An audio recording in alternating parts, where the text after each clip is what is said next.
Boom. And we're in. Hello, guys, and welcome to the World Cup Daily Carnage. Today, if you've noticed already, Grizz, Omar, who else is on Zoob, all of the guys, man, they're busy. One's doing Thanksgiving, Black Friday, who knows what's going on in America. Omar, you know, guys, the usual, and Grizz as well is out today. But in their place, I've got more than just replacements. I've got special football minds here. And starting off, guys, you already know Cav. He's been on the channel so many times. And yeah, how you doing, mate? I'm doing great. We're taking over, Bilal. What's this? Grizz Khan better wash his shoulder, because Bilal's taking over. Nah, I'm doing good. I'm looking forward to chopping up today's events, and I hope you still do well as well. Yeah, man, we're doing good. And of course, I've got Kendall here with us. And yeah, so happy to have you on. And how you doing? How's the day been? How's the games been? And just, yeah, your general thoughts about everything today. Yeah, no, thank you for having me. Today, obviously we're going to get into it, but today was peak. I was at work for the rest of the games. I work 9 till 5, so I keep missing like most of the games, catching like a little bit of the second half of the second last game, and then watching the last game. But I wish I hadn't now. I should have just. It's Friday, but I wish I just stayed at work. Should have just stayed there till 10 o'clock, till 10 o'clock tonight, man, because that was peak viewing. But otherwise, yeah, I'm good, thank you. Honestly, you make a great point because I was telling my little sis, I'm like, I've just worked all week. I finished work. I'm looking forward to the England game and we're coming for a 0-0. I was like, oh, come on, guys, do better than that. But we will definitely get into England here. Let's just go through some of the comments here first. And Jonas, this guy here, always on to us, man. Grizz better not be late. Guess what? I've got one better. Grizz is not even here. Yeah, so there you go. That's one for you. Got a super chat here as well from Ash. He says, name one clutch Kane goal, 300 and all mean nothing. Wow. So yeah, we'll definitely get into Kane, and I know some people are not happy with him and England in general, obviously. But yeah, I think we're just getting straight into the games. And the first game of the day today was Wales versus Iran. I don't know how much you guys caught of this game, but I'll just start off and I'll just say, yeah, Wales, it's the same old. I said it in previous shows. When you watch Wales, it's a team where you know exactly what's going to happen. They're going to try and contain you. They're going to try and sit back. And then Bale and Ramsey, they need to perform and get the goals. But as we can see, not just this performance, but as of late, Bale and Ramsey, they're not really the same. I know Bale got the penalty the other day as well. But it's tough for Wales. I don't know what you guys' thoughts are. Cav, any thoughts on Wales? Yeah, just in general, I just feel like their recent happy times have kind of passed a little bit with this team. Like, I know that Bale has been an exceptional player in general, but especially for them, there's that famous Wales goal for them, Madrid in that order. He's the man that's really stepped up for them, and they've had one or two clutch moments from others as well. But I do feel like the crux of this team are kind of coming towards the tail end of their career, or some are really lack quality. And I thought they might have a bit of a chance in this group, be it that they're in it with the USA and Iran. But yeah, they look void of ideas in attack, and they really heavily rely on Bale, and he's not really that guy anymore. He is in moments, but over the course of a game, he doesn't really do it, or not enough to carry the whole team on his back. So yeah, does this mean they're out? They can't qualify now? I believe they are out of the World Cup now. Yeah, okay. It's confirmed. Yeah, after that draw between England and USA, they're definitely out.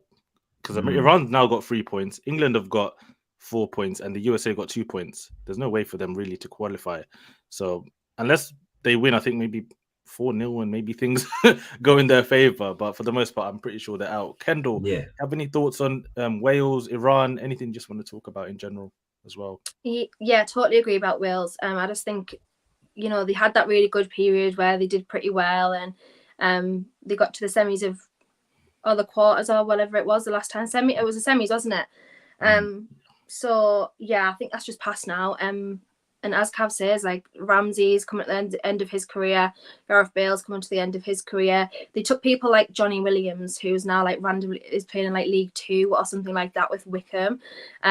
So obviously it shows that across in general scope, they haven't got a massive choice of players to take on their squad. So I did laugh, obviously, prior to the England result. I did laugh at one of the players who was like, I can't wait to knock England out. Like, you know, there's nothing stopping us from beating England. And now I might be inclined to agree, but before that I was laughing a little bit, but my laugh's being held, unfortunately, till after the next game.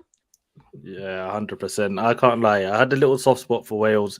I always like enjoyed the way they've been doing their things. It's just like the underdog, the spirit of the fans, everything. But it's come to an end, this journey. They got to the World Cup. Fair enough to them. Was that 64 years without a World Cup? They got to this moment. But yeah, just to talk about the game just a little bit, we'll just talk about the last 20 minutes or so, because that's when the game really, turned up. And Iran, for the most part, dominated the whole game. And it was Wales again, trying to contain, trying to control what was happening. But then Hennessy, moment of madness, comes out, pretty much fly kicks the Iranian player. The referee gives a yellow card initially. And I'm thinking, referee, that's the most blatant red card ever. Goes to VAR, gets a red card. But then one man, infamous, we've been talking about him a lot this season, and it's Danny Ward. He comes on for Wales, and the goals start flying in. And the Cav, I don't know if you know about him, he's a Liverpool player, right? At one point. He's an ex-Liverpool man, yeah, he certainly is, yeah. Yeah, so he comes on, and Iran just start scoring their goals, go 2-0 up. And for me, fair play to them, because they needed that win. And if you guys have been following what's been happening, obviously we know Iran as a country, yada, yada, yada, the political stuff, we know. But the fans, the feeling wasn't really great. Even the manager came out and said, if you guys are not going to support us, then you might as well not come to the stadium. So I think at least everyone's maybe feeling a bit more positive on their side. But yeah, let me just read some of the comments as well again before we get into the next game. And it says here, Wales can beat England and get 4 points. I guess they could. And then if the other games go well, you never know. But will England really let Wales get a point or even a win? Who knows? ISO here says the game was incredible to watch. And we'll just continue from there. The next game that we want to talk about was Qatar versus Senegal, if I can even find that game. So here it is. I'll bring that up in a second, guys. So you guys managed to catch a bit of this game and see what was happening? I saw nothing from today. Absolutely nothing. So well, probably a good thing. Is today's day of World Cup football probably been the driest so far? It probably has. But I didn't manage to catch much of this game, but I think me and you were talking prior, weren't we, Bilal? We were saying Senegal. I know Mane's obviously not there, and he's huge for them, isn't it? But I'm not sure if it's purely because he's missing, but they don't quite have that spark that we come to expect. We obviously seen them in the Africa Cup of Nations, and they had energy, they had fight, and they were real warriors, weren't they? And you kind of expected to see that carry through, but it seems to have sort of dwindled a little bit. And I know they get the win, but I mean, in fairness, it's against Qatar, and I'm not, I'm not too sure. I'm not too sure about them, but it's just not particularly convincing from Senegal. I think they lack a bit of star quality, which is surprising because they've got some Premier League players, as you can see from the lineup in there, and Gay, Mendy, and Ismail Assar. So Koulibaly as well. So I don't know if I'm maybe expecting too much from them, but certainly against the Qatar side, I'm expecting them to be a bit better. Yeah, 100%. They've got a good squad in terms of in some areas. Their players are not all of a decent level. It was Mane who's really, that star player, the different elite player that they had in their team. Obviously, he's out. But you look at Senegal, and if I'll just give you general thoughts from what I saw, they had a good game. They definitely deserve to win. But there are moments in the game from the 60th minute on, Qatar really dominated that game. That's when they came back. It became 2-1. And that worries me. I'm thinking if you're letting Qatar have the ball and really kind of dominate you in possession, don't really look too good. They don't look so fluid. And when we get into the Netherlands and Ecuador game, we look at two teams there who are definitely probably a level above Senegal right now. It's going to put Senegal in a position where they have to beat Ecuador, but can they really do it? So that's general thoughts about that game there. And we'll just go straight into, I know, Cav, you're itching to talk about this one, and that was the Netherlands game. Any thoughts about that game while I get it up? Do you know what? The standout thing for me, and it's quite contrasting with the two sides, You've obviously got your backdrop, which everybody can see, Ecuador, right? I think they've been one of the sort of standout teams. Maybe not results-wise, because obviously the Japan result, that's mega. Saudi Arabia beating Argentina, that's big.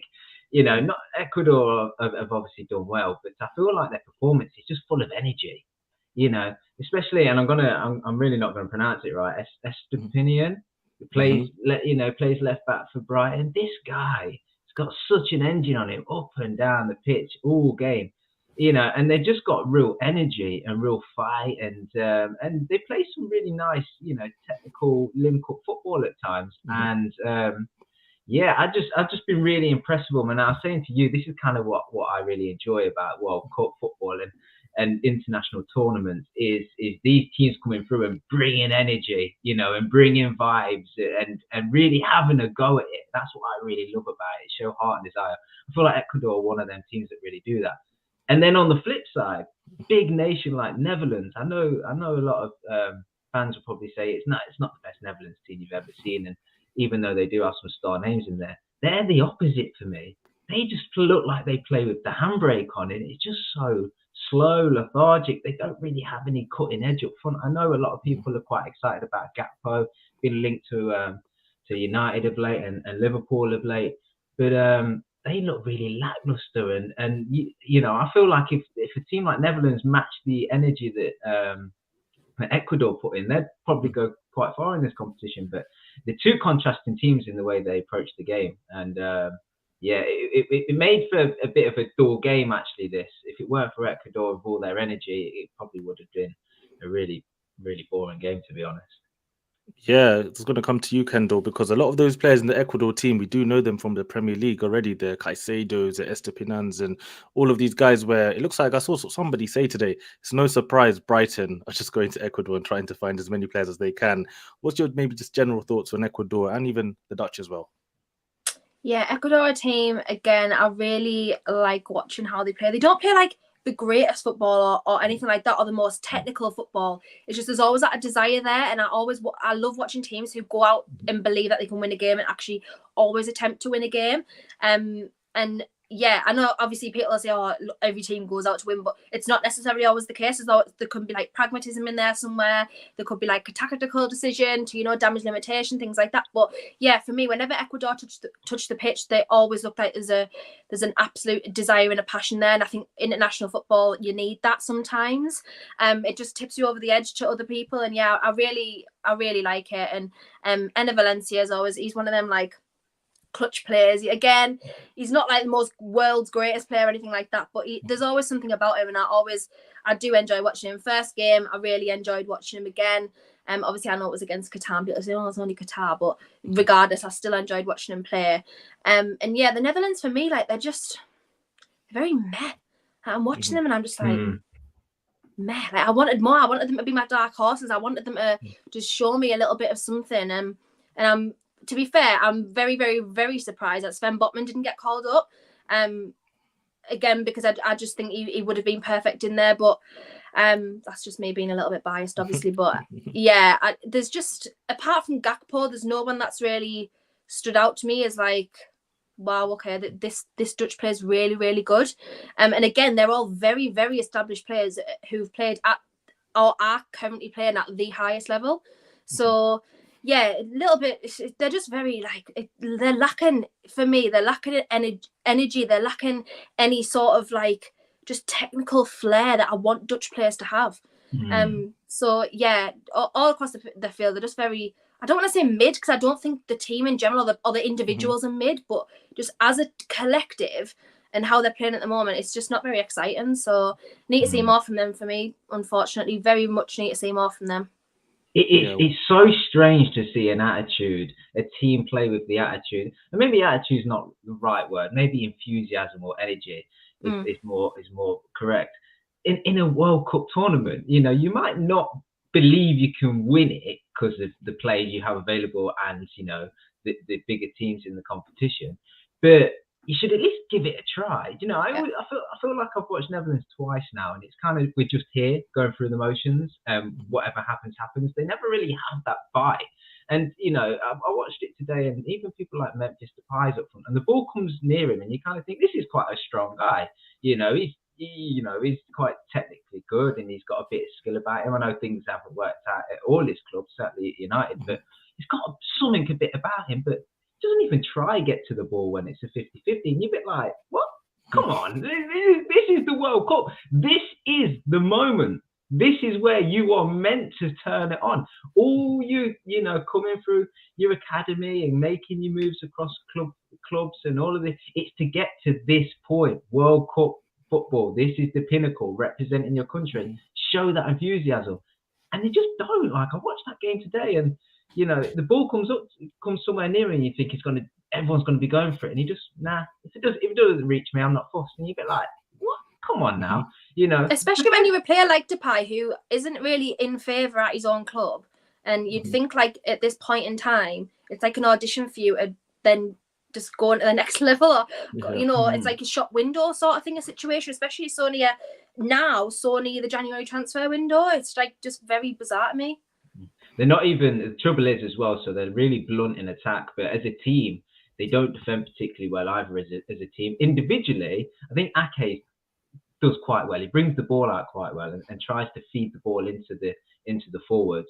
Defensively, he's okay. Obviously, we know about Virgil. He's not been at his best this season. He's certainly not back to his best in the past couple of games. But he's solid enough, by everybody's standard. And then they've got Julian Timber, who's quite an exciting young player. As individuals, they're quite good. But as a collective, they're not compact enough. So that Ecuadorian team, like Kendall says, they're not brilliant, but just simple, energetic football where they were just able to carve through them. And if it was just for a bit of better play in the final third, they could have got more goals. They only got the one, but that was just because Enner Valencia just took a gamble. What he lacks in technical ability, he makes up for in just being Johnny on the spot and just trying to get in there. As good strikers do, and that's how he got his goal today. So. Yeah, really 100%. Disappointed from Netherlands. I know I didn't expect them to really go too far in this tournament, but performance, I'm expecting more from them. Yeah, and I think the blowback in the Dutch media has been interesting as well. Like today, again, I think, let me guys show you this from Van Basten, if you can see this here. And this, I'll show you, there's a bit of back and forth, and I think between Van Dijk and Van Basten. I just want to get everyone's opinions on Van Dijk. Is he really at fault for the goal? Because even every time Liverpool, because I've been obviously speaking to Liverpool guys every single day, and every time Liverpool concede a goal and Van Dijk's involved, and how he sometimes doesn't really commit, he will let he'll try to block off the angles. He plays a percentage game, in my opinion. At international level, sometimes you play that game, you haven't got Alisson behind you.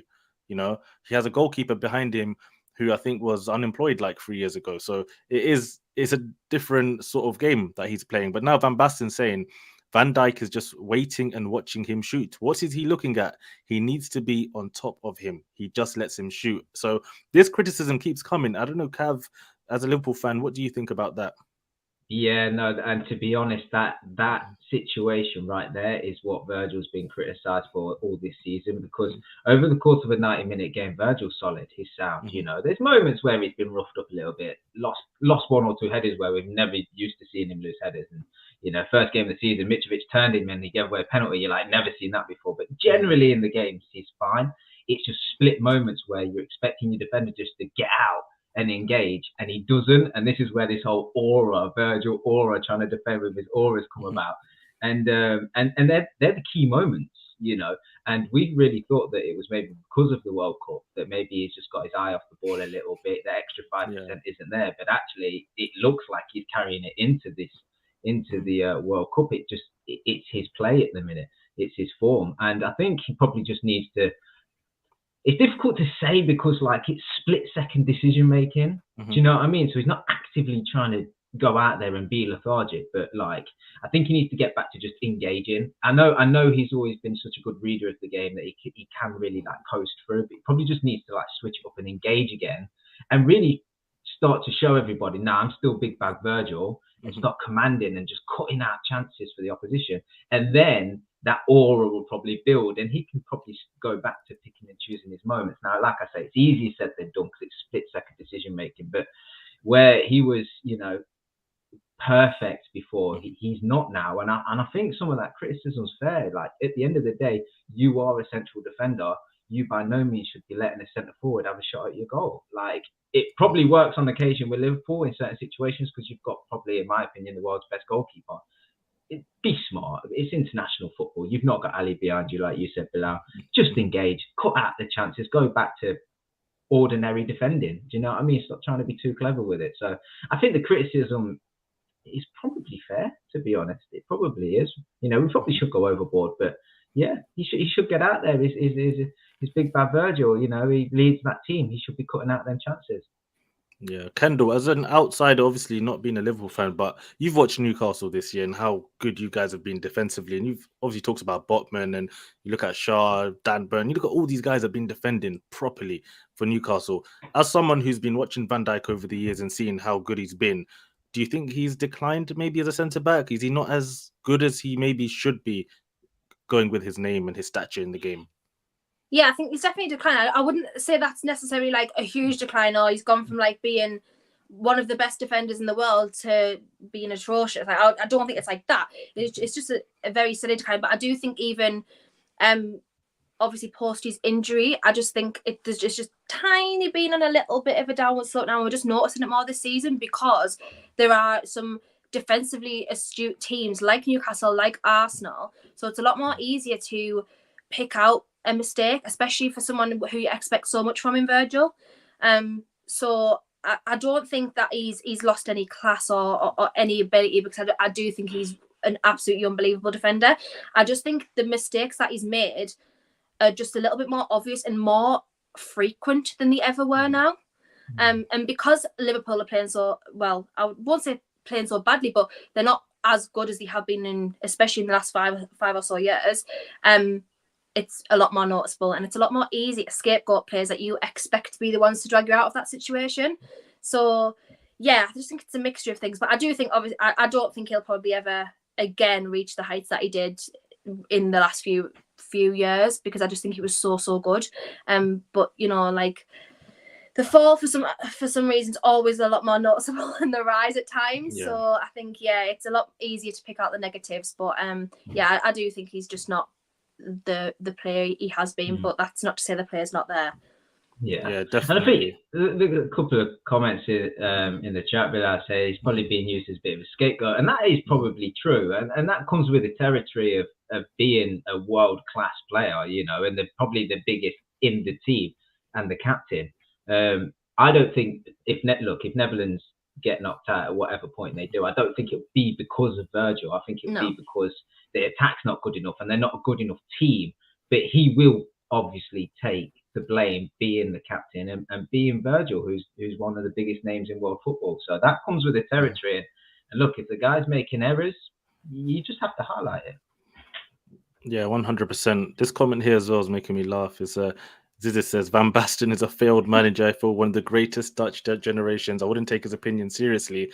And one guy who doesn't want to hear his comments is Van Dijk himself. And he's come out and said, I don't think he is ever positive. So what am I supposed to do with it? It's easy to talk from the studio. Me failing as a captain, what do you want me to do with that info? I am always up front. I lead the team the best way possible. So Van Dijk, he's not saying maybe he needs to do better. I don't know what's better. Would you prefer the defense? Okay, yeah, I know maybe I should be doing more. Or he's maybe taking it in a way like, I'm not doing anything wrong, you know? I'm just going to keep doing what I do because it's been working for me. And for the most part, in his career, most things that he's done has worked for him. There's not many people that can talk to Virgil, really, is there? Like, if you're going to try to tell this guy how to play, it's pointless, because this guy is one of the best, you know, certainly I've ever seen. And he's you know, he's going to go down in history as one of the best defenders of all time. So, yeah, why would he take that criticism to heart? He's not. He's going to continue to go about his business and do the things that made him so great. But I think now, you know, what is different is he is making some errors, and like I say, it's only fair to highlight them. But I don't know whether Virgil will get back to what he was when he was at his peak. You know, maybe it might happen in the second half of the season when things start getting serious and Liverpool start to pick up form, and as a team we defend better, and that might, you know, have a knock-on effect with him. But Yeah, look, like I say, Virgil's just probably is being made a bit of a scapegoat for some bad performances by Netherlands, but it's not solely down to him. Mm-hmm. Yeah, I agree with you. I don't think it's solely down to him. We've looked at the Netherlands team before the tournament, and we said, really and truly, where's the real threat going to come from? I know Gakpo is showing his ball striking. He's been trying to do things to be the difference, but in general, it's not inspiring watching a Dutch team. And when you think about the great Dutch teams that have come in the past with the great players that they've had, it's always going to be difficult to try and follow that up. So, yeah, guys, I think we've come... Just quickly, Gakpo, do you like him as a player? I do like him, but I think I don't like him as a winger, which has been his major position, like the position he's played the most off the left. I like him when he does cut inside. He scored some great goals. Even when we're watching the Dutch Cup final, and he scored an absolute beauty. He's got that in him. So if he can convert himself into a number 9 and a manager, let's say Man United sign him and Ten Hag says, you know what, Ronaldo's gone, you're going to be my number 9 and really try and play him there every day, I think he could be good. But it's just about him, I think, finding that position. Because I don't know you guys' opinion. I don't really like having a 6'4" left winger. For me, it doesn't fill me with like what I'm used to seeing. I prefer him to be up front. Yeah, Kendall, would you have him at Newcastle? Mm-hmm.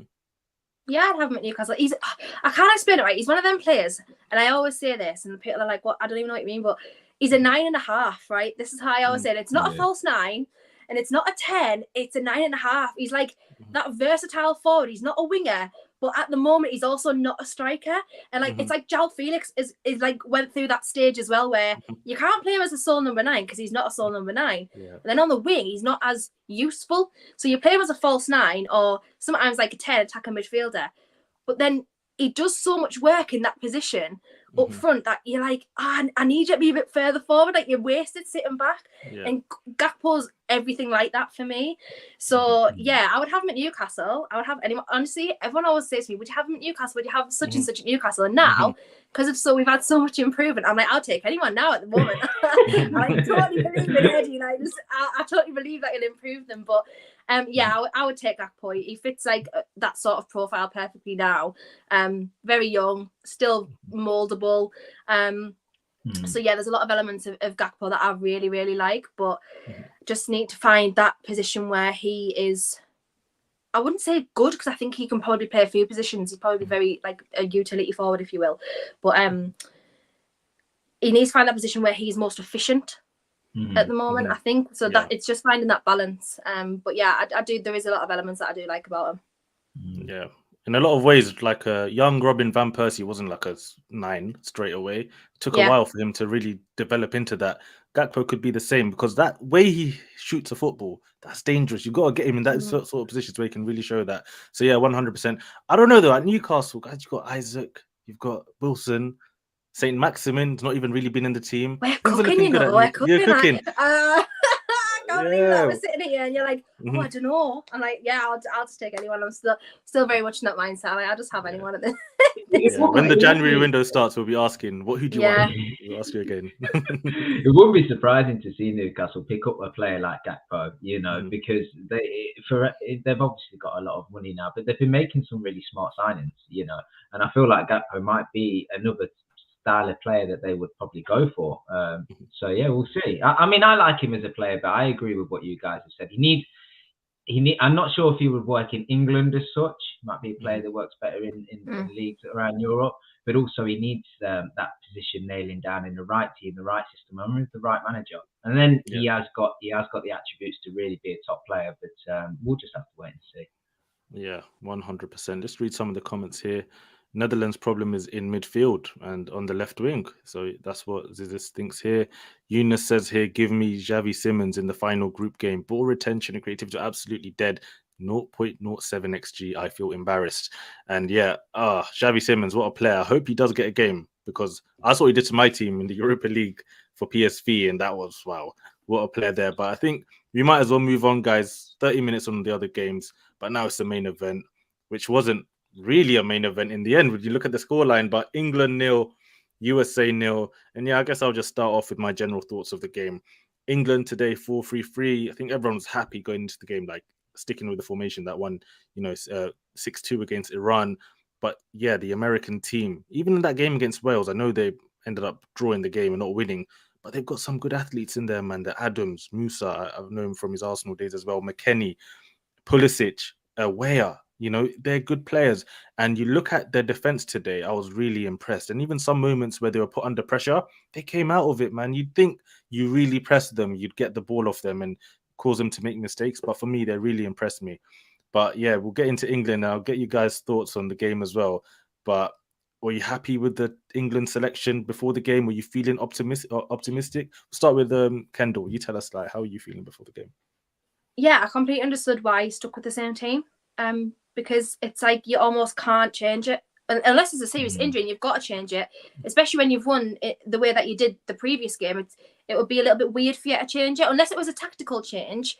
Then fair enough. But at this point, I don't think he really was thinking that. To be fair, I think it was just keep the same team. There was a really good energy about them, and they played pretty well. Obviously, I know everyone's going to say, "Oh, it's just Iran," but look at what they did against Wales today. So, yeah, I was all right with the lineup. Obviously, there was a lot of conversation around Kane and whether he would start and if the scan was going to be fine, but everything seems to be okay. So yeah, I was totally okay with the selection. I was like, I understood it. And in fact, I think there was someone had said prior to the game that it's actually the first time that Gareth Southgate stuck with the same team 2 games in a row. Which I was like, wow, we actually doing something. Like it'll be all fine. And then might not do that again. That's the problem. You hope he doesn't doubt himself, Kev. Like, what do you think of Southgate? And do you think he's going to stay with this 4-3-3, or do you think he's going to revert to type? Because I don't want to see the 3 at the back. I'm begging. I hope he just stay with this, like, ride or die. I don't mind. Nah, Southgate ain't changing this. Look, we got to sit here and say this game was absolutely dead. Southgate probably loved it. Come on now, he ain't changing a thing. Nah, I think he's settled on this. Like, I think he'll probably want to keep with the same side and the same tactics, and he's not really much of a tinker, man. I think he'll probably just go with this throughout the tournament. In knockout stages, look, if the football's a bit dead, but you're keeping, the opposition out as well, he'll probably settle for that, and see what happens. But yeah, lineup, it's understandable. You don't change a winning team, especially one that knocks 6 goals past Iran. It's understandable that you'd keep that. And look, if we'd have won today, would have been through, so then you could probably mix it up a bit for the Wales game and rest some key players if you wanted to. So the lineup's understandable, but as the game panned out, it was just as if we just had the handbrake on. Like, it was going from the Iran game where like Bellingham was just running the show. There was creating space, nice triangles, slicing them open. Link up was good. Today was the complete opposite. It was so dead, and you could kind of tell from after the first 5 minutes, because I swear, I checked the clock and there was 6 minutes gone, and I don't think the ball had been played any further than Stones and Maguire. Like, literally those two just passing between them. And we have to give credit to USA. I thought they were going to come out high energy, guns blazing. That's certainly what the commentary was saying. But actually, they were really smart. They played a real high block, and the midfield really pressed the space. And then Bellingham and Mount and stuff just had nowhere to work. And it was really smart for what they did. But we just needed somebody to get on the ball, turn, a player, drive through the midfield, break the lines, create some havoc somewhere. And no one was willing to do it, and it just really made for a really slow, quite boring game, dare I say it. Yeah, 100%. Like, I look at that midfield and I felt optimistic in terms of finally a 3 in the middle. You look at the profiles, Rice, Bellingham, Mount. I've been someone, I think people know in the last few streams, I've been saying, listen, for me, Rice isn't my favorite type player. I feel like he's maybe, if he moves to, like, let's say a Chelsea or Man United or something like that, I don't know if he's got it in him to really, be that top level 6, but that's obviously like a maybe controversial opinion. But today, I actually felt like out of all the midfielders, he was actually probably the best one. That's probably because he had the least pressing done on him. He had a bit of space. The American team were letting him have the ball, and then Jude and Mount were getting really roughed up in there. So he was left with a bit more, free time, I'd say.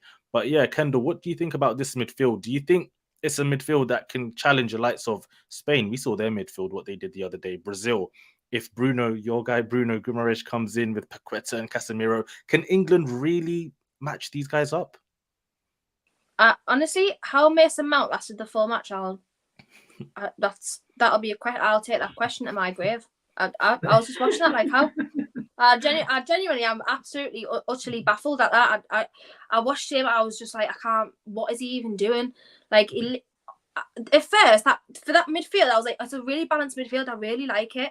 I think Mount will join up. Obviously, the play in the middle really, really well. I loved watching Bellingham. I love Jude Bellingham. I think he is such a good player. Like, I don't have a negative about Jude Bellingham. I think he is so good. But he was just constantly getting fouled.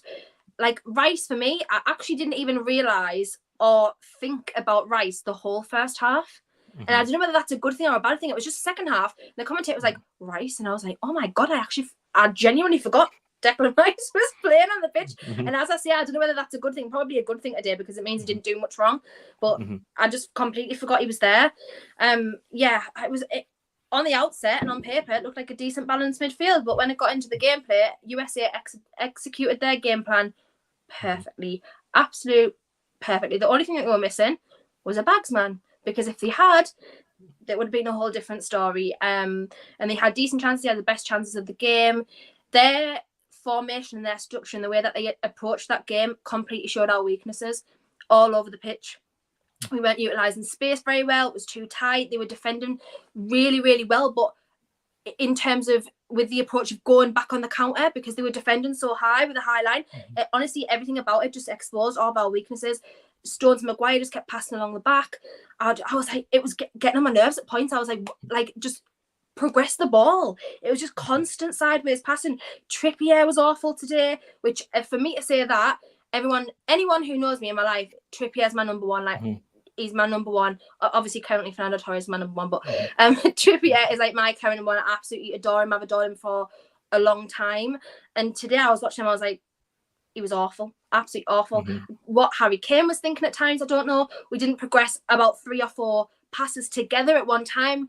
Like, the passing was off, every single thing. Today, for me, it was just really bad to watch. Really, really tough to watch. And the fact now that we now have made it 10 times harder for ourselves, because we actually have to go and play like basically a nemesis in Wales, who are so insistent on putting us out of the tournament, who for me have way more desire and passion than we have to go out and win that game. And as Bear says, just no urgency whatsoever. I'm worried now. I'm really worried about that game, and I didn't want it to have to get at this point at this time. It didn't have to get at this point either. So yeah, I was really, really disappointed with what I saw today. Really disappointed. But I do shout out USA, because as I say, their game plan was executed perfectly, and all they needed and should have really had was a goal. Yeah, 100%. Just read this super chat here from Ash. He just says here, main problem was how the midfield three got steamrolled, and that's, yeah, I think more to our point as well. And Kendall, he made a great point about Rice, especially in the second half, where now you're starting to hear his name from the commentator. You notice him more in the game, but a lot of the times I would notice like Stones and Maguire would pick up the ball, and Stones would have it for a while. And I'm like, Declan Rice, man, you've got to show. You've got to make an angle for you to get the ball, because that's your job. You're the 6. You've got to bring out the ball. And a lot of the times, England, the moment Stones got the ball, didn't really know what to do. And yeah, you're right about Trippier as well. I love him as well. But today, I wasn't happy with the way he was playing. Some touches, the passes going into him, getting bullied as well on the ball, I would say. The athleticism of the American team is interesting, and that's another conversation. I think this American team, this is just the beginning, really, for them. And I think in the next 10, 20 years, could you imagine if they really take football seriously? Maybe some of the players that they could have. It's a massive country. You look at the young players already. In a few years, you never know. By the 2026 World Cup, who knows what kind of players could even be coming through. So yeah, I think if you're an American fan, you've got to be really, really excited about that. But yeah, I don't know. Is there a way to get Phil Foden into this team? Because I've been defending Mason Mount, saying, yes, he does his job. He's good when, you're playing against a bigger team with a free in midfield. You could use Mount. He runs up and down. He does the basics well. But like on a day-to-day, you see him, the first touch, the final pass, the decision-making, it wasn't really there. We needed that Phil Foden. Cav, I don't know. Do you think, is there a way to get, and this was another discussion we had, I believe, the other day, guys like Trent, guys like Foden, is it possible? Are they ever really going to shine for England? Or are they just so unique, maybe, that they can't find their way into a national team setup? They're not going to find a way, because quite simply, England aren't going to have a manager that's good enough to. And that's the truth of it. You're going to. That's why you know, I know Trent's not been good this season, but go over the past few years, we've got Klopp getting the best out of him and the team. You got Pep doing it, you know, with the Man City players and finding positions for Foden to pick up pockets and do what he needs to do.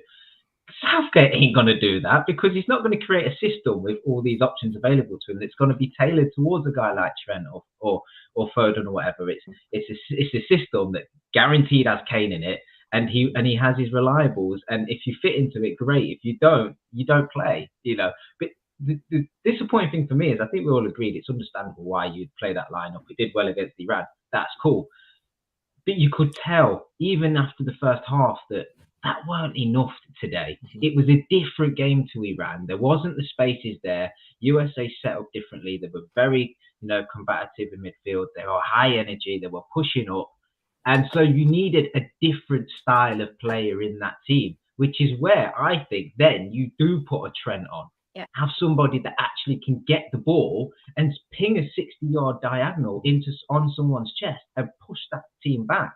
You know, you get a Foden in there that's so capable of receiving the ball in the half spaces and turning somebody and creating space. You know, today's game was where you actually do try and mix it up a little bit. Not from the off, that's fine, that's understandable because you can't really predict how the game's going to go fully. But after 45 minutes, even after, you know, give it 10 minutes after the second half if nothing changes, bring these creative guys on. Do you know what I mean? Stop. I know he brought Grealish on, but Grealish, like, he gets so far and then he stops and turns back and he's looking for, like, other players to make decisions for him. You know, he brought on Henderson, which is like, okay, fair enough. We're under the cosh at one point when he brought him on. So you think, okay, just to make sure we don't lose the game, that's sound. But be brave. These are the moments where we're like, be braver with these players and give them a chance. Like, if you can't break people down, like the ball into Kane, that's fine. But Saka wasn't able to run off of him. You know, Sterling was ghosting the entire game.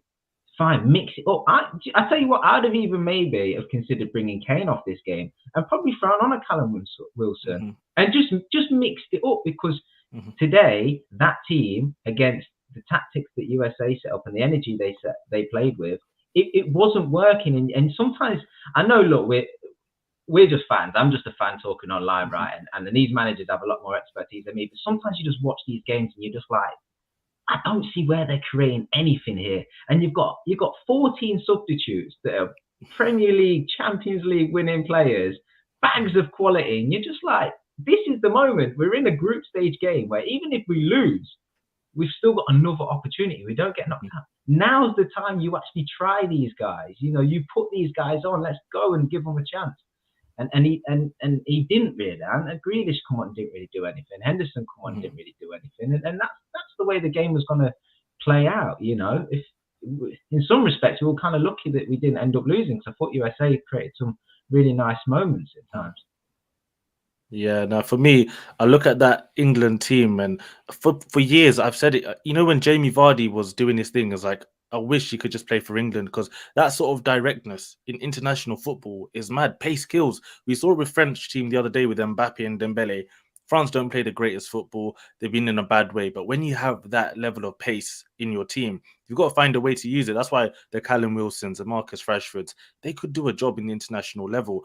And yeah, for me, guys, I don't know, start with Kendall about maybe Kane. Why is he coming so deep? I know he feels like maybe he needs to get involved with the game. But then Saka, if you're watching him play, he's for me, as an Arsenal fan, I'd say watching Saka, that wasn't what I wanted to see from him. He was playing those patterns where he does at Arsenal sometimes, where he just passes to Odegaard and Ben White and then just get into that little rhythm. Sometimes you need to be more direct. But then when Kane's dropping deep as well, who's going to score the goal? So yeah, Kendall, I want to know your thoughts about that. This is it. And Harry Kane used to do this before. Like, I would say maybe... not really in the Euros, but he's done it for England a lot of times before where he's dropped like very, very deep despite the fact that he's the only striker on the pitch. And I can't stand it. But tonight I kind of understood why, because we were so devoid of ideas and progressing the ball forward that you almost had to fill that space because there was no one else doing it. Saka was trying to walk the ball in on the edge of the box every single time, even though it was going wrong. He was doing it again and again. That I was starting to frustrate us because I was like, you can see that that's not working and people aren't available there for you to walk that ball in. Please stop doing that. But then even when he was doing that, there was other people trying to play a long ball and then no one was there anyway.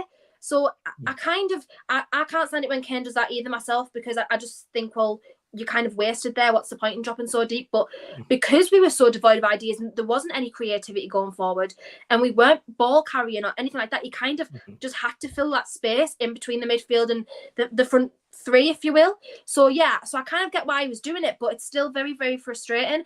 And I don't think Southgate made the substitutes quick enough, because for me, after that first half, I'd have been like, yeah, this ain't working. We've got to change it immediately. So I would have at least made 2 changes at half time, to be fair.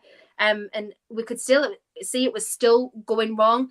I know obviously a lot of people are saying they don't understand the Henderson substitute, but I kind of do, because we were getting overrun in that midfield and you do need that holding presence at times. Maybe Jordan Henderson's not the man that you go to when you think about that, but to be honest, I think a calming presence was probably needed at that point. So I do kind of understand why that substitution was made, because we don't really have another Henderson in the squad, if you will. Not ability-wise, but just that sort of player.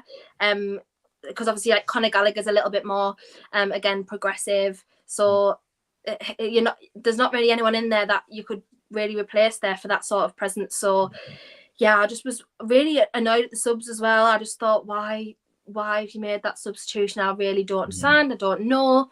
What just wasn't quick enough, as I say. So it was just, yeah, all around just very disappointing. I know it's a point and people are like, oh, it's not the end of the world, like, you can still qualify, but we've just made it 10 times harder than we really, really needed to. And now everything's riding on this last game, which is like, it's just the worst game you could want to play. Like your sort of location rivals, if you will.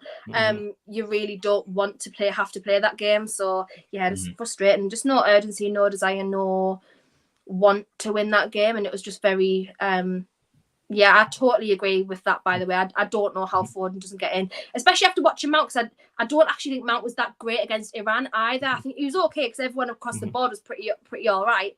I just don't think he was brilliant. And again, tonight, I thought he was really poor. Not just him, to be fair. It wasn't just him that was poor. But yeah, I would really, really, really love to see Foden play. Yeah, 100%. I'll just go through some of the comments here. Bear echoing what we're saying with the talent and depth. England should be beating teams like the USA. But again, when you're playing that 4-3-3 and the other team playing it as well, and it's a battle now, and you've got to show your technical ability for real. You can't just, get off, playing Iran, who are just pretty much like training cones the other day. In these sort of games, just when the real quality shows, and even guys like Bellingham and Rice, as much as we big them up, we have to be honest and be like, maybe in some areas of the game, they're still young. They need to improve in some first phase of the game when they first get the ball. Are you going to be able to take that first touch and calm everything down? A lot of these players don't have it. They're good when they're going forward, when they're facing the goal and everything's going well. But I feel like whenever they're put under a bit of pressure, that's when a lot of them crumble. That's why when a player, go back to Terry's comment here about Foden, I know if you put him under pressure, he won't crumble. He's got that ability. One of those few England players who's got that ability to stay calm. And obviously he's done it for Man City. We've seen him week in, week out. Yardman Jamaica here saying England didn't stretch the game. Game enough. Kane was not running. I believe I have a super chat here as well from Ash. He says, England stink with the 4 at the back. Don't have the midfield. JB says here, Southgate tax is heavy. I told you, Bilal, don't stress yourself over this team. Bro, I ain't got a choice, man. When you're here forever. It is what it is. I haven't got a choice. I feel like you guys probably feel the same way watching England. Like, you've got no choice. You're just there. I say every year, like, I'm not bothered. And then I'm sat here, like, literally whinging, almost crying, like, punching my TV because they're so bad. And I'm like, oh, so I am bothered. But I have said all throughout this tournament, I'm going to be such a glory hunter. Like, if we get kicked out, I'm just going to be like, well, by the way, I support Spain. Now, if Spain get kicked out, I'm just going to be like, by the way, I support Brazil. Yeah. I've said that from day one, so you have to. Do you know what frustrates me though is, like, what is the point in having 25 quality players if you're just going to play one system or one way?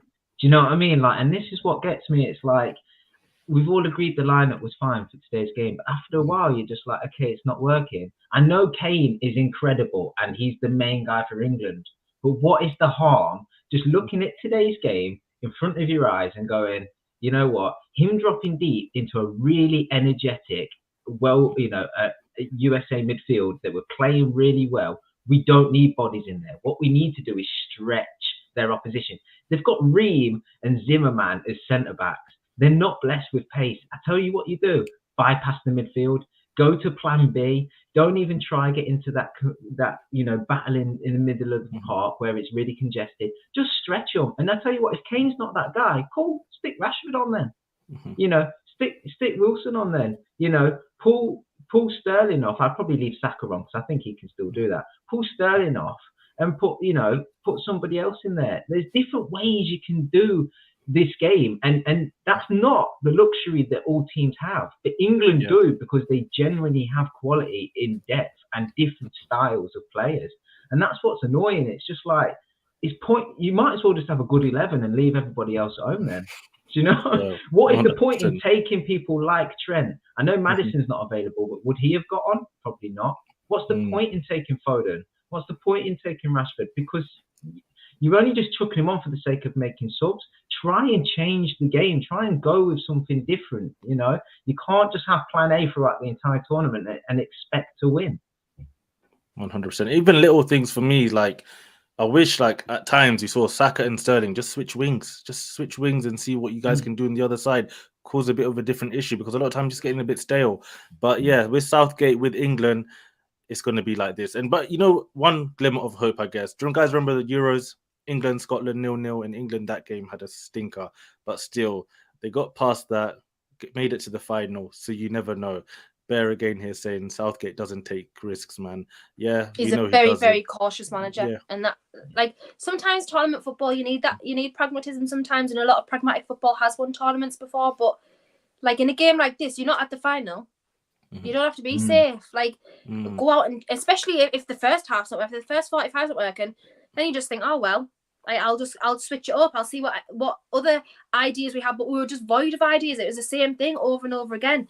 Even with the changes, same thing over and over again. It was just, very, very, very, very, very frustrating. It's just like, as a fan, you just like, I mean, we spoke about Ecuador earlier on, and you can imagine them fans thinking, okay, we've not got the best team, probably don't expect to win, but like they love it because their team are going out and it's so energetic and it's so much enjoyment and like.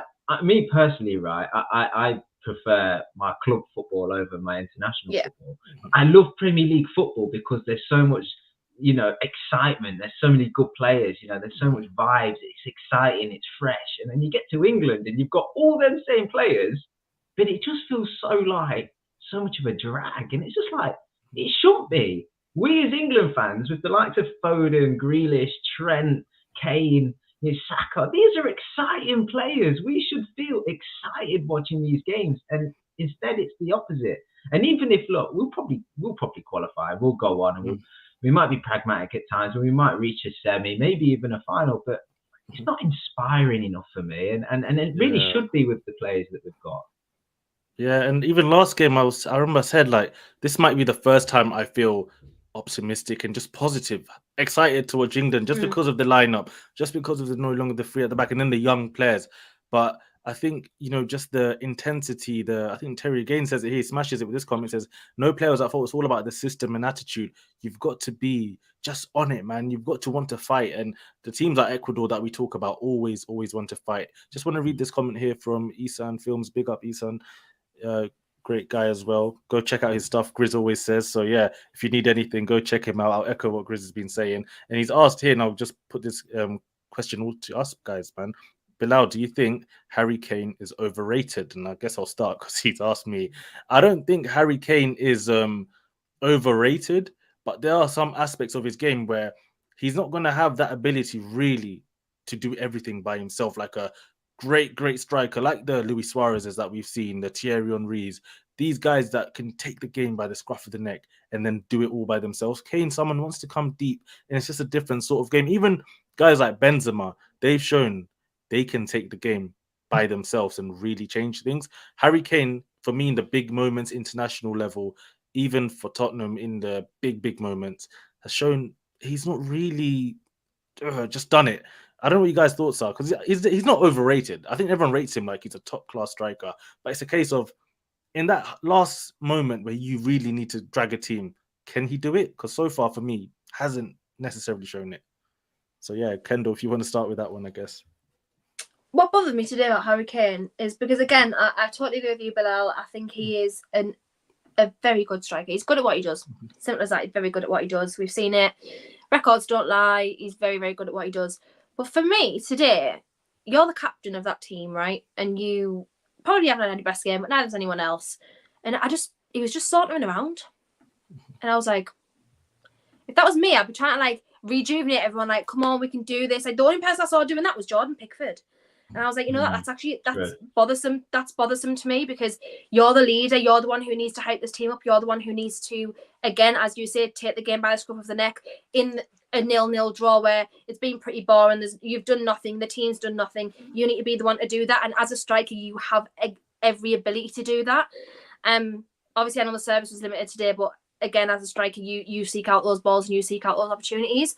So yeah, I don't think he's overrated. I totally agree. I think he's really, really good at what he does. It's just there's certain bits to his game where he's not going to hit for me the height of classic strikers like Thierry Henry or Suarez, if you want to put him up there. He's just not going to be looked at like that. Yes, records he's going to be looked at. That's totally fine, and that he deserves that. And I think he's a very, very good goal scorer. But it's just those little tweaks that he needs to make. And at this point in his career, he's like coming to the back end of what we would call a footballer's peak in terms of age.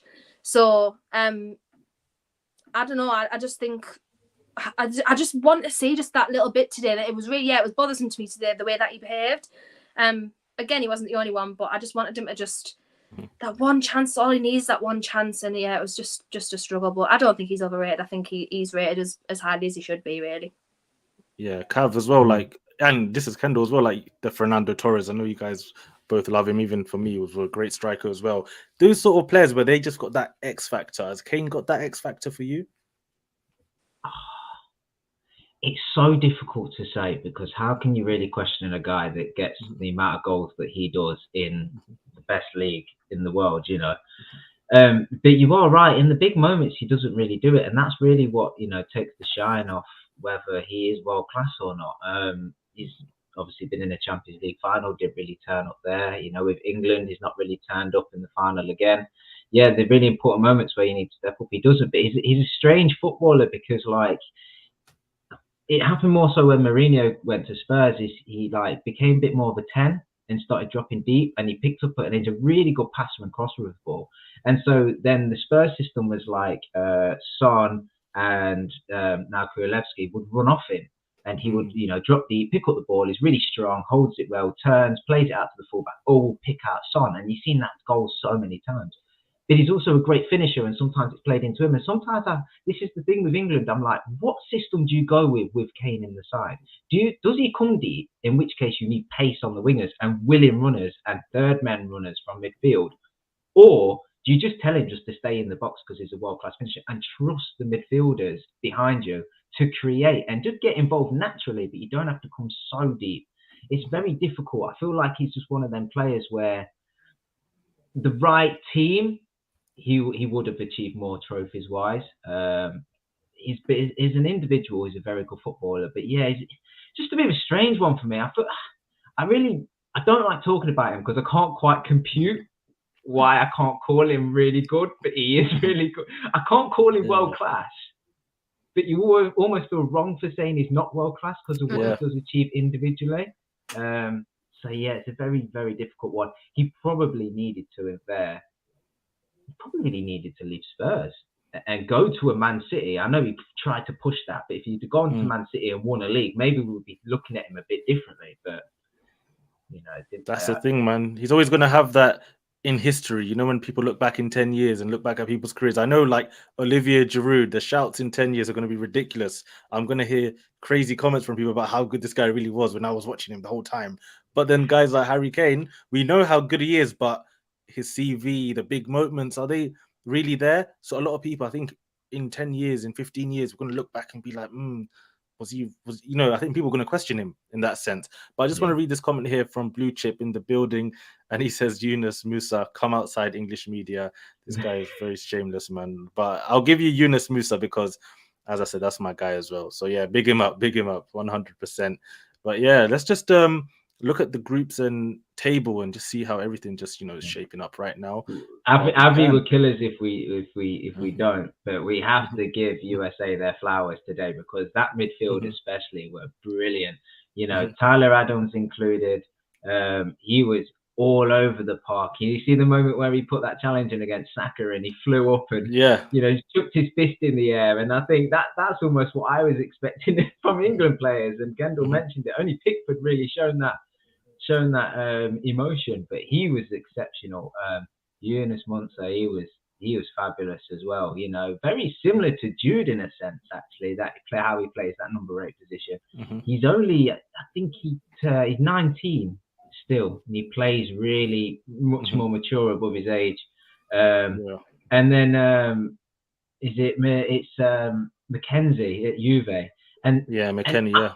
I watched Juve a few times, and I was like, I don't understand why this guy gets some hype. I don't see what he really does. I don't understand why he's in this Juve team and stuff. But then having seen him today, it was the first time I was a bit like, no, actually, he is a decent 8, to be fair.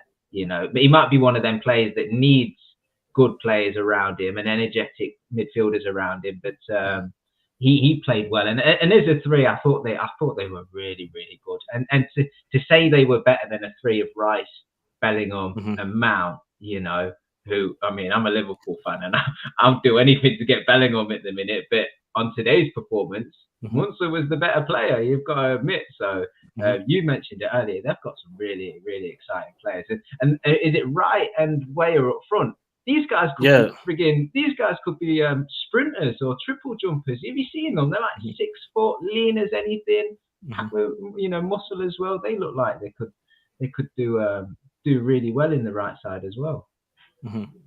Yeah, no, I think that, as I said, that American team, it's young, it's fresh. They add a few more players to that. I know they've got there was a centre back now on loan from Arsenal to Birmingham, Trusty. They've been talking about him. If there's other players of that ilk that can grow up and then in 2026, as Blue Chip was saying, you know, do something, then who knows what they could do, because they've got the foundations. I think they're starting to understand football. I know they're calling it soccer, but I think they're starting to understand football a little bit more.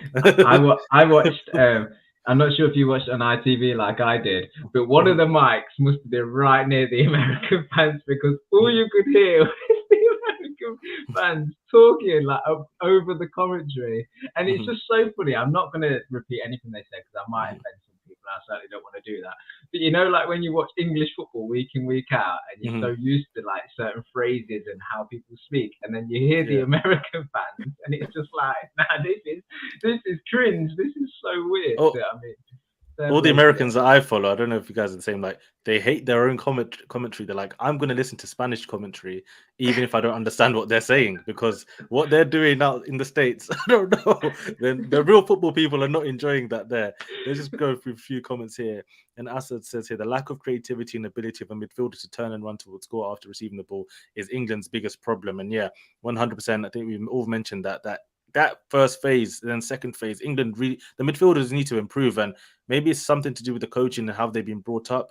English football's never traditionally been known for that. Even if you think about the likes of Gerrard and Lampard, a lot of these guys were always more effective when they were facing the goal, when they were going forward. There's only few players, like Carricks and maybe Scholes, few and far between. You know, we don't get them so often, and that's the problem with England. That 100% needs to change. Go through a few more comments here. Isan says here, the only world-class striker England has ever had the last 10 years was Wayne Rooney. You know what? Fair enough, but I saw a stat the other day that Saka already has more goals in the World Cup than Rooney. But no, I'll big up Rooney. I'm only joking about that one. And then this goes to the McKennie point. Yes, Allegri tax that people are saying that makes him look bad. Juventus, of course, have been struggling this season. But the last few games, they've been playing pretty well. They've been, pretty well for their standards. They've been picking up results, and even guys like Rabiot starting to show what they can do. But starting off with the groups, let me just zoom in fully. And Kendall, what's your thoughts on we know England are going to finish first of this group. Who do you think is going to finish second? Will it be Iran or will it be USA? Worried now. Oh, you don't think? Come on. No, I do still think we will, but I think it'll be a close affair really now.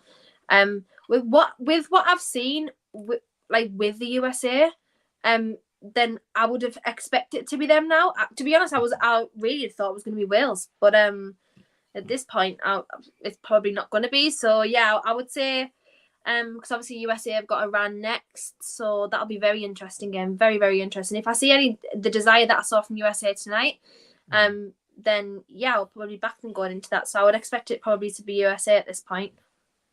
Yeah, 100%. Cav, what are you expecting? I'm going with the assumption that England are going to finish first. Kendall's giving me a few doubts. I'm seeing the comments here. They're telling me it might not happen. Let me just zoom in again. I'm not sure why it's doing that. But yeah, what's your thoughts on who's going to finish second? Surely England are going to finish first. Please give me some comments. I don't know. I know Wales haven't been great, and we said earlier on that they've been disappointing, and that their time with that team's probably up. But like Kendall mentioned earlier, they're making sure England don't qualify would be like winning the World Cup for them. Maybe a bit of exaggeration, but like that will be a tough game. Trust me. They Wales, will be really up for that. So there's no guarantee that England will win that game. But they will be the favourites, so we've got to expect that they'll get over the line and they'll win the group. And then it's really between Iran and the USA. And from what I've seen, I think USA will get the second place, and I hope they do as well, because they've got some really exciting players as we've just described. And then who knows what can happen once you get into the knockout stages. If they show that level of fire and energy and they stay compact as a team, then yeah, who knows what they can do. They might just be the surprise package of the tournament. So I think the US, after seeing them today, I think the US will probably get second place.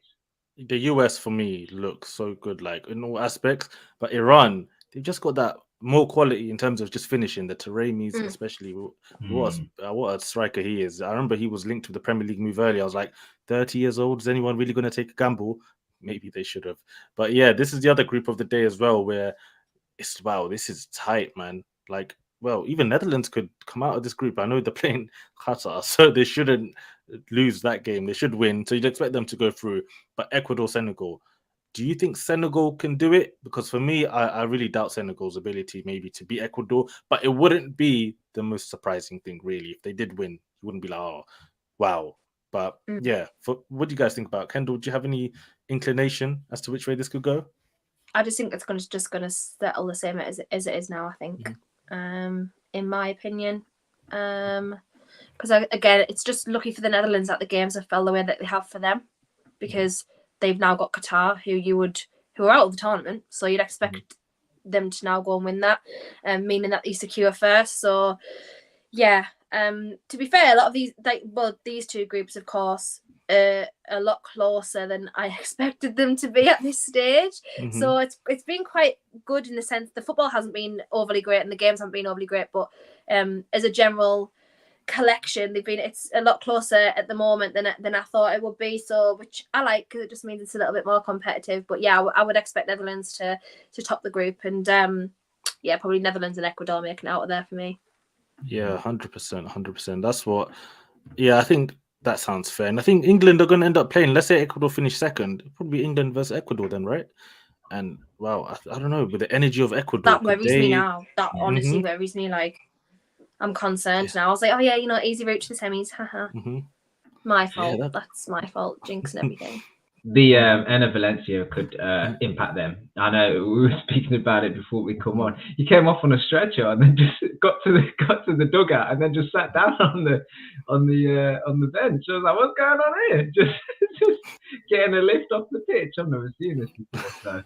So, but I think he's playing. I think he was injured in the first game and he's just playing through injury. But if it is a bit more serious than it perhaps looked, and he doesn't play that Senegal game, that could maybe impact things, because for all the energy that Ecuador bring and all the nice football they bring, it really has been him being at the right place at the right time, tucking the ball away that's ultimately got the results to give them a chance of getting through. So without that, I'm not too sure, they'll get the goals to really do as well as they have been. So he'll be really important for them.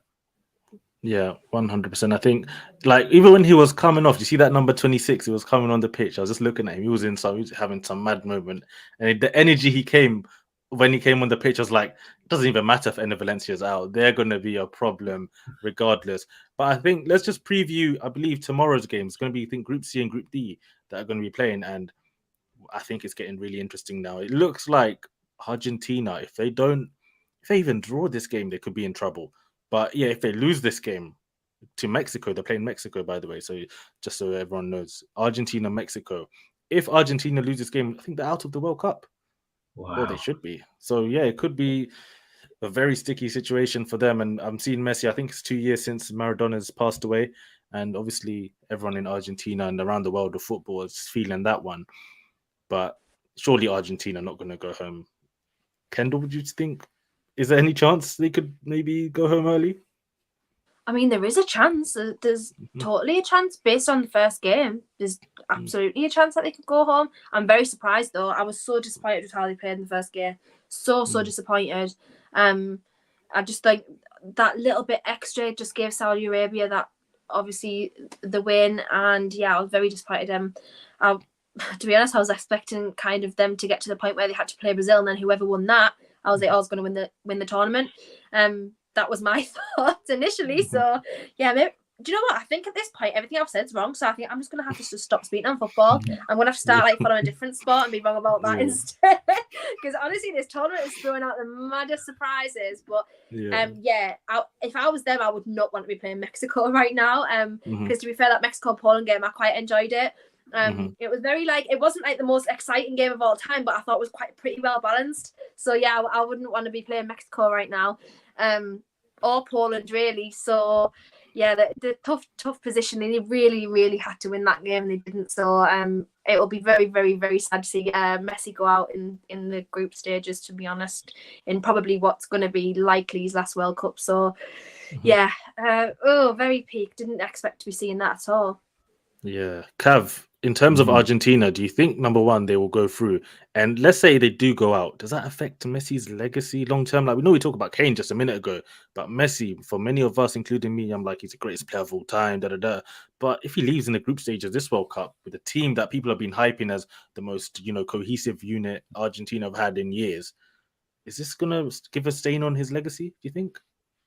Not a stain, no. It definitely won't stain him. Certainly not for me, because he is, certainly during my life watching football, been the greatest player I've ever seen. And he is the best of all time, in my opinion. And so I don't think anything can stain that, because what he's done and what he's achieved is there. It's written in history, But there's then the conversation of, is he better than Maradona? That level, really, really, is he truly the greatest of all time? And you kind of want him to win a World Cup just to kind of cement that. So it will affect them conversations. But I mean, this is all opinion. So this will come down to whatever people choose to believe and whatever, excites them and the enjoyment they take out of football and what players they prefer.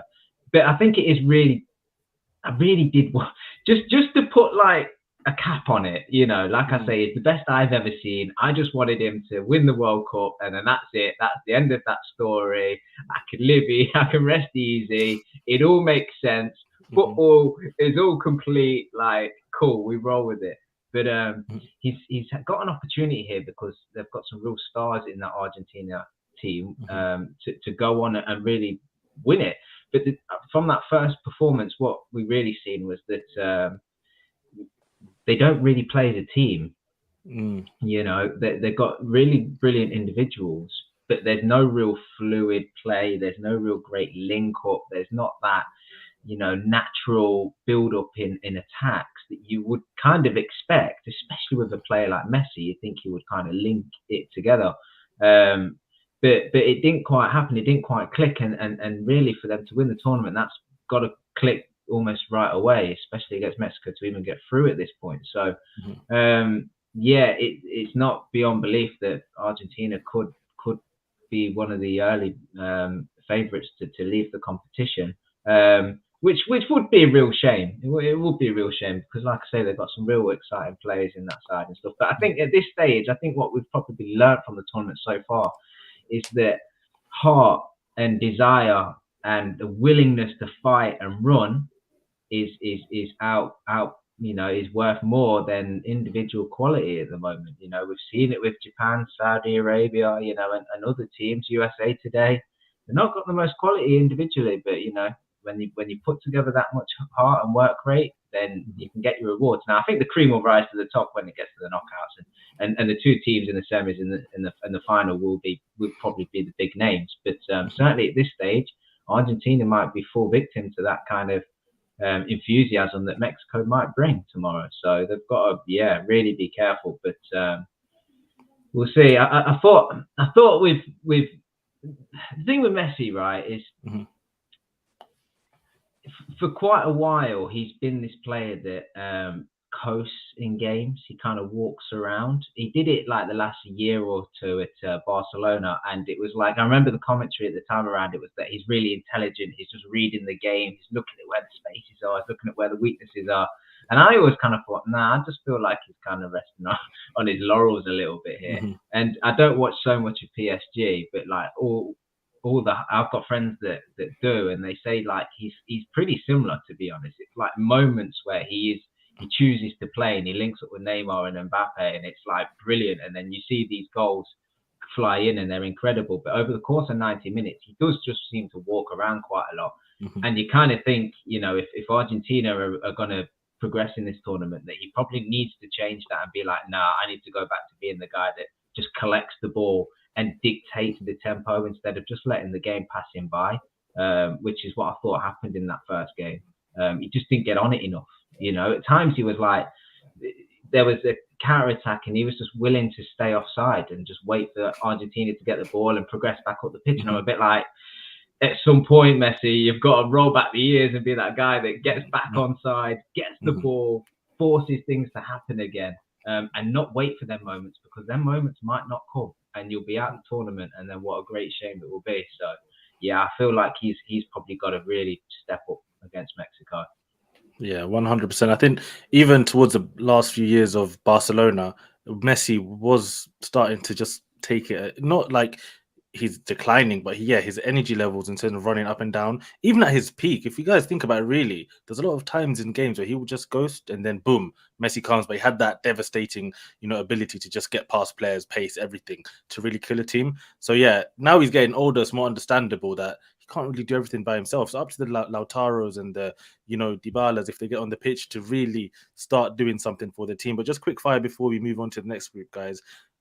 Are Saudi Arabia going to go through? Are they going to beat Poland? And are Argentina going to go through? Just give me your quick thoughts. 1 and 2. Who do you think it's going to be? Kendall, you start us off. Oh, it's actually too hard, watching it now. You know what? Let me back the country that is related to my club now. Let me back them. I'll back them. All the media you want to say, well done Newcastle. All the media and all the rival fans want to say, come on, Toonami and that. So let me just, England is so doing my head in at the moment. I'll just, again, I'm a glory hunter, guys. I'll admit it. I admit it all day long. I'm a glory hunter, okay? So I'm claiming it. If Saudi Arabia go there, I'm claiming it. I'm going to get my Saudi Newcastle shirt out, white and green and that. I'm going to claim it. So, you know what? I actually was really, really impressed with Saudi Arabia, because they're a team. I had them bottom of this group. Probably, I don't know much about the team. I don't know much about the players at all who play for Saudi Arabia. But yeah, again, as we've all just said, like, the passion and desire to go out and win the game in a tournament like this, and just the heart to win something for your country, like, really does get you over that last bit of the hurdle sometimes. So I mean, look, they're the only one with a win at the moment. So they've got Poland. Could be tough. It's gonna be tough. It's gonna be a tough game. But again, Poland are like, as a team, they're okay, but they've only got like some individuals who are like exceptional. Obviously, Lewandowski is the one. So you're gonna have to rely on Lewandowski a lot. So yeah, it's gonna be a difficult game. I really want to watch the games tomorrow, because I think there'll be some really, really decent games on tomorrow. Watch, I've said that now. They'll be the most boring 0-0s of all time. As pretty much most of this tournament. But yeah, I wouldn't even like to pick 1 and 2 out of this group at the moment. Yeah, it's gonna be mad. I hope Saudi go through just because I think even the energy of the tournament, like it's good. They're nearby. Like I think it's a 21 million plus population. They can just Yeah. walk into Qatar. Their fans are everywhere. You need that sort of energy in the World Cup. You don't get it all the Mm. time, but it's nice when sometimes a neighboring country comes, especially to a small place like Qatar, just to give it, some more energy. And yeah, Eunice here saying Poland are so crap, but I'll stop, bro. I'm not hyping. I'm just asking questions. You never know. You never know. I know Lewandowski missed a penalty the other day, but yeah, yes or no? Will Argentina get out of this group? Have yes or no? No. Oh, I can't believe, honestly, we're at a point already where we're like, oh, yeah. Argentina might not even make it out of the group. I genuinely can't believe it. Mhm. Like, that's just the beauty of the World Cup, man. Beauty of it. One game and everything changes. That's knockout football at its That, finest, pretty much. that's the trouble. That's the stage they're at, and they're against a Mexico team that I don't know. I just think that they might end up drawing the game, and then that's curtains. So seems like crazy to say, but I think they'll get through, and I think it'll be a massive shock. Wow. The Mexican fans will love that. Will love you for sure. The next games are, I believe it's. Let me just double check. Yeah, France, Denmark, and yeah, Tunisia, Australia. France for me. I know a lot of people have been hyping Denmark, saying they could even before the tournament. I had people telling me they're going to go to the semi-final. I had people telling me they're going to finish top of the group. So if they lose this game, it puts them in a bad position with especially Tunisia rising. They could do something this tournament. You never know if they can find the goals. So for me, I guess we all assume France will go through. I assume we all think France will go through. But will Tunisia or Denmark, maybe even Australia, will they go through? Who do you think in this group? We'll just go through this one quickly, I guess. Denmark, for me, like I really like Denmark's team, but I think Tunisia played really, really well the other day. And I really liked how Tunisia played. So I wouldn't actually be surprised if Tunisia went through, really. I don't think Australia are going through. I know they played France, so it's a little bit of it's like an anomaly almost when you play a really, really good team first, because you're already off the back foot. Like that's just what you don't want immediately. But yeah, I don't see a lot in the Australian side that makes me believe that they would beat any of these teams. But again, they have got that desire. They have got that heart to do so. Even against France, they didn't give up. It was just France were just too good. So yeah, but I would hazard a guess at France and Tunisia. Yeah, Cav, you echo those thoughts, or you feeling something a little bit different? Yeah, no, I think maybe Denmark will get through in second place, but it's just a hunch. I can't really apply too much logic to it, to be honest. I'm purely going off the players that are in both squads and just thinking, having a guess at it. But I think it's interesting because certainly a lot of people I've spoken to haven't had France down as like as a favourite to win. It's not been who they've put their money on, because winning back-to-back World Cups is not never been done. But I mean it's an incredible achievement. But maybe that might be a bit of a mistake, because they've got obviously quality and depth, and then they've got Mbappe, who is pretty unstoppable, isn't he? Let's face it. Give him space and he will just absolutely kill you. And he is matching enthusiasm, work rate with skill and technical ability. So he is certainly in that first game the full package. And I probably should have put France down as my favourites and Mbappe to be my star boy of the tournament. I think I've made a mistake there, but yeah, and the other thing as well is obviously no Kante, no Pogba, and no Benzema as well. But although they're probably a miss, probably Benzema the most. I know Pogba really performs for France. They've got quality in there anyway. Do you know what I mean? Like they've got Chouameni in there, who's probably one of the best number sixes in Europe right now. You've got Mbappe. Giroud still links up with the team so well and gets his goals. Griezmann plays a bit of a different kind of role for France. Now, but still a good player. And then you see what they bring off the bench in Coman, and Ousmane Dembele starts and stuff. So they're certainly going to win their group, and I think they'll definitely be in the semis, if not the final, to be honest. Yeah, 100%. Kendall, what's your thoughts on Griezmann actually? What do you think is his best position? Is it that number 10, or is it like second striker-ish, or is it maybe off the right, off the left? Because he's played so many different positions throughout his career. sometimes it's hard to get a handle maybe on where he's really best at. He goes. This is the problem again with Griezmann. Like he goes through phases of being good at all three separately, and it just depends at what stage he's at and what point he's at and what he thinks of his strengths. But this is why Simeone likes him, because Simeone loves a utility player. Like he's obsessed. Like that's why I love Saul so much, because Saul can just play anywhere like Simeone tells him to play. This is why Axel Witzel's been playing as a centre back this season. So Simeone loves that, and this is why he loves Griezmann so much, because Griezmann is like Cholo's son at this point. He absolutely loves Griezmann. So yeah, I don't even have an answer to that question, because again, as I say, it just completely depends, and it depends what team he's in. So obviously for Atleti this season, he is pretty much being the striker, because obviously we have Morata, of course, but yeah, Griezmann obviously was just coming on for 20 minutes a game until we signed him fully. But yeah, Griezmann's just a weird one. But again, he's another player for me who's fell off big time. I expected so many big things from Griezmann's career. Like I just thought he was just going to be talked about as really one of the great players of our generation. And then he just fell off massively last 3 years, just completely fell off. There's even elements of his game where it's just like, that's not you, like it's just not you anymore. So yeah, I didn't even think he was that great of the night, to be honest. So was it that Barca move that really was the turning point in him falling off? Because that didn't really work out, did it? And then obviously returning to Atletico, trying to pick up where he left off, it's just not quite happened, has it? I know Barca, is probably not the biggest club in Spain, but I don't know. I don't want to say. Would you consider Barca bigger than Atletico? Aren't they? Yeah, they definitely are. Yeah, I would. Yes. I would say they're more popular than Atleti. Yeah, definitely. So you can understand the move, but he should have probably seen what was coming at Barca at that time. I know it was a bit prior to the massive spiral they had, but you could kind of see it at that point. And the money they were throwing at not only him but other players, you kind of thought something's going to go wrong here.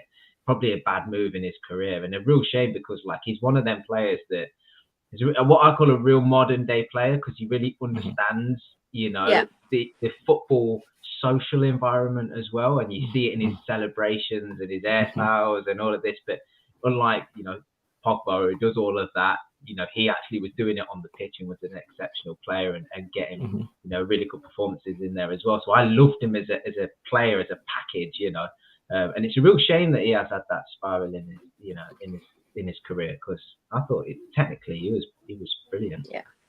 Yeah, 100%. You can't really say no to that kind of money. It was 120 million. Don't know what kind of wages Bartomeu was throwing at Griezmann and other guys there at Barcelona at that time. Obviously, the problems they're in now, we know. But yeah, Griezmann, it's one of those players like back in like 2013-ish year when he was at Sociedad and Isco at Malaga and Royce. Those are the three. I remember at the same time, I was looking at these three players in particular, and I was thinking, you guys can take Europe and the world just by storm. But then when you look at their careers now, after so many years, it's like, damn, they didn't really maybe achieve what they could have. Maybe out of all of them, Griezmann's probably achieved the most, But all three of them, I feel, could have done so much more, to be honest. But yeah, moving on to this now. This will be the last group we touch on today. And it's a big one, because not just Argentina could go out, Germany could go out, and they're playing Spain. Spain coming off the back of that 7-0 win. Can Germany find a way to recover? Because it's do or die now. They can't lose this game. Germany are a tournament team. This is the problem. And this is why I can never discount them, because they are that tournament team. They're just that sort of team who traditionally do well in tournaments. And they've got all of the elements to them. I'm very actually surprised, although I did, to be fair to them, think Japan played exceptionally against Germany. And especially the second half when they made the substitutions and stuff, they just looked much better. But yeah, I actually probably think at this point in time that I would back Spain and Japan to get out of that group. Madly. That's probably as well. It's going to be Germany, but they are playing Spain next. You wouldn't want to be if you were Germany right now. You wouldn't want to be playing Spain next. You just would not want that, especially coming off the back of Spain's result, 7-0. I mean, it's not something you want to start playing. But England haven't said much against USA tonight, considering they scored 6. So, yeah, you don't want to be playing Spain. Spain look good. Spain look better than I thought.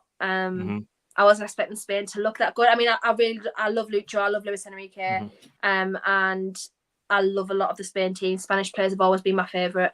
But Spain went through almost a Brazil phase where a lot of the long-term players had gotten older and they were slowly being phased out, and the youth across the board hasn't quite come in yet. Obviously, you've got Pedri, you know, like things like that, but they haven't quite filled every role across the team yet. So I wasn't expecting it to be so good, but they just looked. I know it's Costa Rica, but look, they qualified in their own right and they did everything correct to qualify. So they obviously have something about them, but. I would like to see Spain and Japan go through, really, because I like how Japan play football. I've always traditionally liked Japanese football, not the league, but in terms of how players internationally play. I think they're very neat, they're very concise with the ball, very technical and accurate with how they play football. And I've always liked that. So yeah, I would like to see Spain and Japan get out of the group, but you really wouldn't want to be Germany right now, because again, that could be another shock in terms of Argentina and Germany out of the tournament already. It would be crazy. Yeah, and it'll be 2 times in a row. Last tournament, they got knocked out as well. And I think here, Lala LFC makes a great point. Says, in this weather, whoever holds the ball have the best chance of winning. I see Spain winning after watching everyone play. So Guardiola-like. Of course, with Luis Enrique there. The football, Spain always play, for me, the best football of any national team, really. Maybe Brazil will come into that. But Spain, over the past decade and a half, really have been that go-to team in terms of a national team. So, yeah, you have to big them up. And Japan now, beating Germany, and we were bigging them up. I was bigging them up. Some people were doubting me. I said the Samurai Blues, they're coming, and they're great. Honestly, the Japanese players are so technical. You're so right. They work hard. They do everything, to the book. They don't mess around. So I always love that about them, their attitude, everything. I think even Celtic the other day announced they signed another Japanese player. So yeah, it's good, man. And yeah, big up Terry, man, for reminding us. Smash the likes, guys, man. Come on, like Kendall, Cav, man, they've all come on. Like, they've done such a great job today. Thank you guys so much for coming on us. You guys have been amazing, and we'd love to have you on more. But yeah, just before we wrap up, we're all saying then Japan through, beating Costa Rica. And, well, Cav, I don't know. Do you think Germany will be able to put out the bag? Because the striker problem, they're having an issue there. Havertz, not really a number 9 for me. Mokoku could be an option. Maybe Gnabry down the middle. Muller. Well, they got that Fulkrug guy. I can never pronounce his name. Who do you think, do you think Germany can do it? Really and true. Do you think they can actually get this out of the bag? Hansi Flick versus Enrique. Give us your thoughts. Well, they certainly can, because, they have brilliant players in that squad. But I don't know. I just looked at that team against Japan, and it's a bit strange. Sule at right back. Create weird, no Sane in the team, no Goretzka in the team. I'm quite surprised with them too. I'm not sure if they've got injuries. Sane was injured. Yeah, Sane was injured. And then the forwards. I mean, they took Adeyemi and is it Mokoku? Mokoku, yeah, the Dortmund boys. Yeah, very exciting prospects, but only that at the moment, unfortunately. Very, very young. They'll be great in the future, but for right now, probably not quite what they need. They could put Muller up front, but obviously he plays better as a 10 off of a forward. So I don't know, that they've got really good players in that squad, but this tournament might just be too soon to try and fall upon the exact team and system that they're going to play. I mean, there's nothing to say it won't click and they go through and they, like Kendall said, they are a good tournament team. It might happen, but I think it might come a bit too early for this new Germany team. And I think they're really at risk of going out. I think Spain will win the group, and just on Spain, I think out of all the teams we've seen so far, I think they look like the most collective unit as a team, if that makes sense. They're footballers that genuinely enjoy passing to each other and looking after the ball. Like, these guys, if they can create a triangle and do a combination of 2-1-2s, that's like scoring a goal for these guys. They just love that. They play the game as if it's 5-a-side, and I think that will really put them in good stead, because it's not the Spain team of old. I know Gavi's really exciting and Pedri is and all of this, but look, it ain't Xavi and Iniesta and Torres and Beatriz, is it? But they have that same style of football, don't they? And they're a bit of a surprise. I didn't expect them to. I know it's only one game, but I didn't expect them actually to be this good as a unit. So that's really, you know, quite good for them, and they could probably go quite far. So I think they'll win the group, and then yeah, Japan. I think Germany could go out as well. You know, I think Japan could maybe go through. Which is crazy. I mean, we're saying this after one game, but this is it just the World Cup. That's the World Cup. Cup. That's the name of the game. And that's why we love to watch it, man. Eunice here saying, bro, I'm not even going to try to say his name again. I give up.